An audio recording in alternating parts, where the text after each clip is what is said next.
வாழ்க வளமுடன். நம்ம ஆல்ரெடி இது வந்து தியானம் பற்றி பேசிகிட்டு இருந்தோம்.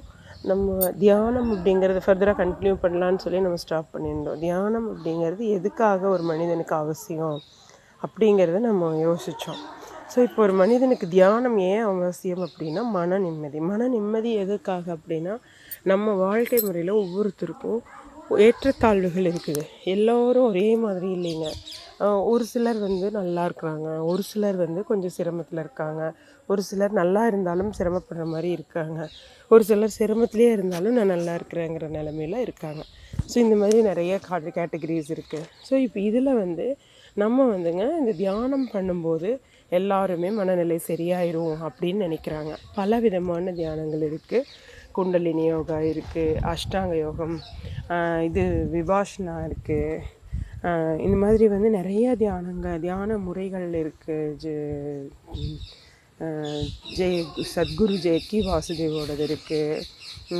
இன்னும் நம்ம வந்து இந்த மாதிரி சொல்லிகிட்டே போகலாம், நிறைய இருக்குதுங்க.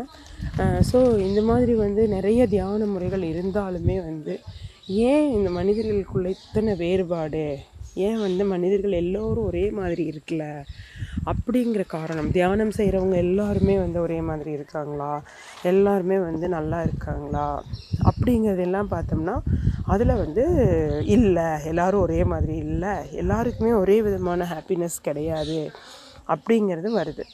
ரீசன் என்ன அப்படின்னு பார்த்தோம்னா எண்ணம் போல் வாழ்க்கைன்னு நமது முன்னோர்கள் முதலே சொல்லியிருக்காங்க. வேதாத்ரி மகரிஷி அவர்களும் அதைத்தான் சொல்லியிருக்காங்க, எண்ணம் போல் வாழ்க்கைன்னு. ஸோ இப்போ இந்த எண்ணம் போல் வாழ்க்கைங்கிற டாப்பிக்கு தான் நான் இன்றைக்கி உங்கள்கிட்ட டிஸ்கஸ் பண்ண வந்தேன். ஸோ இப்போது ஃபார் எக்ஸாம்பிள் நம்ம எப்படி இருக்கிறோம், நம்ம என்ன பண்ணணும் அப்படின்னு நம்ம நினைக்கிறோமோ அதுவே வந்து நமக்கு ரெஃப்ளெக்ஷன் ஆகி நம்ம லைஃப்பில் அதுவே தான் வந்து மெயின் இதாக வரும். ஸோ இப்போ எண்ணம் வந்து நம்ம எண்ணம் வந்து எந்த மாதிரி போகுதோ, பாசிட்டிவாக போனால் நம்ம பாசிட்டிவாக இருக்கும், நம்ம எண்ணம் வந்து நெகட்டிவாக இருந்தது அப்படின்னா வந்து நமக்கு வந்து நெகட்டிவாக தான் வரும். சில இதுகள்லாம் தெரியும், டிஃப்ரென்ஸ் தெரியும். ஸோ இப்போ இந்த எண்ணம் போல் வாழ்க்கை அப்படிங்கிற இதையை வச்சு ஒரு சின்ன எக்ஸாம்பிள் உங்களுக்கு நான் சொல்கிறேன். ஒருத்தர் வந்து உங்கள்கிட்ட எப்படி இருக்கீங்க, நல்லா இருக்கீங்களா அப்படின்னு கேட்கும்போது நீங்கள் வந்து நான் நல்லா இருக்கேன் அப்படின்னு சொல்லி பாருங்கள். கண்டினியூஸாக ஒரு 3 மாதம் வந்து நீங்கள் நான் நல்லா இருக்கேன், ஒரு மாதத்துலேயே உங்களுக்கு டிஃப்ரென்ஸ் தெரிஞ்சிடும்.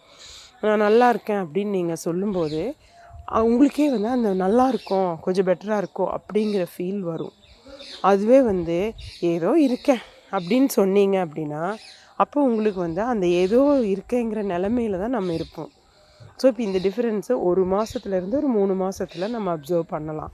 ஸோ இப்போ இதை நம்ம ட்ரை பண்ணி பாருங்கள். இது ஒரு சின்ன எக்ஸாம்பிள் தான். ஸோ அந்த மாதிரி தான் ஒவ்வொரு எண்ணத்தையும் நம்ம என்ன எண்ணத்தை போடுறோமோ அந்த எண்ணம் வந்து அந்த பிரபஞ்சம் வந்து ரிசீவ் பண்ணுது. பிரபஞ்சம் அந்த எண்ணத்தை ரிசீவ் பண்ணிவிட்டு அதைத்தான் நமக்கு வந்து ரிஃப்ளெக்ட் பண்ணி கொடுக்கும். நம்ம வந்து எல்லோரும் நல்லா இருக்கணும் அப்படின்னு நினச்சோம்னா பிரபஞ்சம் வந்து அந்த எண்ணத்தை வாங்கிட்டு எல்லாரையும் நல்லா பண்ணும். எல்லாரையும் நல்லா பண்ணும்போது நம்ம ஆட்டோமேட்டிக்காக இன்னும் கொஞ்சம் நல்லா இருப்போம். என்ன காரணம்னு பார்த்தீங்கன்னா, இப்போ நம்மளை சுற்றி 4 பேரும் நல்லா இருந்தாங்கன்னா நமக்கு அவங்க தீங்கு விளைவிக்க மாட்டாங்க. ஸோ அப்போ வந்து நம்மளும் நல்லா இருக்கிறதுக்கு சான்சஸ் அதிகம். ஸோ இந்த மாதிரி நம்ம வந்து பிரபஞ்சம் வந்து நமக்கு வந்து என்ன நம்மக்கிட்டேருந்து என்ன வருதோ அதை வாங்கி அப்படியே நமக்கு ரிஃப்ளெக்ட் பண்ணி கொடுக்கும். அதுதான் வந்து இயற்கை, அதுதான் வந்து நேச்சர். நம்ம இயற்கை அப்படிங்கிற கான்செப்டுக்குள்ளே நம்ம இதை வந்துட்டு வரும்போது இந்த எண்ணம்ங்கிற டாப்பிக்கை நான் உங்கள்கிட்ட, எண்ணம் போல் வாழ்க்கைங்கிற டாப்பிக்கை நான் உங்கள்கிட்ட ஃபஸ்ட்டாக சொல்லணும்னு நினச்சதுக்கு காரணமே வந்து இதுதான். ஸோ இப்போ வந்து நீங்கள் நம்ம அந்த ஒவ்வொரு எண்ணத்துக்கும் ஒவ்வொரு கண்டிப்பாக பாசிட்டிவான எண்ணத்தை விதைக்கும்போது அந்த பாசிட்டிவான ரிஃப்ளெக்ஷனை தான் பிரபஞ்சம் வந்து கொடுக்கும். நம்ம நெகட்டிவ் எண்ணத்தை போடும்போது அந்த ரிஃப்ளெக்ஷன் வந்து நெகட்டிவாக தான் நம்மளுக்கு வந்து சேரும்.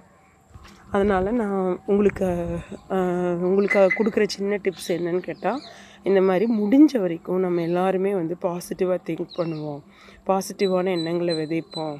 பாசிட்டிவான எண்ணங்களை விதைச்சு நம்ம வந்து அந்த நெகட்டிவ்ஸ் எல்லாம் அவாய்ட் பண்ணிவிட்டு, அதாவது ஃபார் எக்ஸாம்பிள் எல்லாருக்குமே ஒரு பாயிண்ட்டு நெகட்டிவ் வரும். அந்த நெகட்டிவ் என்னென்னா அதை போட்டு மைண்டில் ஏற்றிக்காமல் அந்த மைண்ட் விட்டு அதை வெளியே போட்டுட்டோம்னா நம்ம ஹாப்பியாக இருக்கலாம். நெகட்டிவ்ஸ் ஏதாவது வரும்போது அதை மைண்டை விட்டு விலக்கி வச்சுட்டு நம்ம ஜாலியாக இருக்கிறதுக்கு ட்ரை பண்ணுவோம். அதே மாதிரி பாசிட்டிவ்ஸ் வரும்போது அதை நல்லா என்ஜாய் பண்ணி பாசிட்டிவான முயற்சி பண்ணி பாசிட்டிவான எண்ணங்களை நம்ம போட்டு எல்லோரும் நல்லபடியாக இருக்கணும் அப்படிங்கிற ஒரு ஆசையில் ஒரு வாழ்த்தோடு உங்களுக்கு வந்து வாழ்த்துறேன். வாழ்க வளமுடன். நன்றி, வணக்கம்.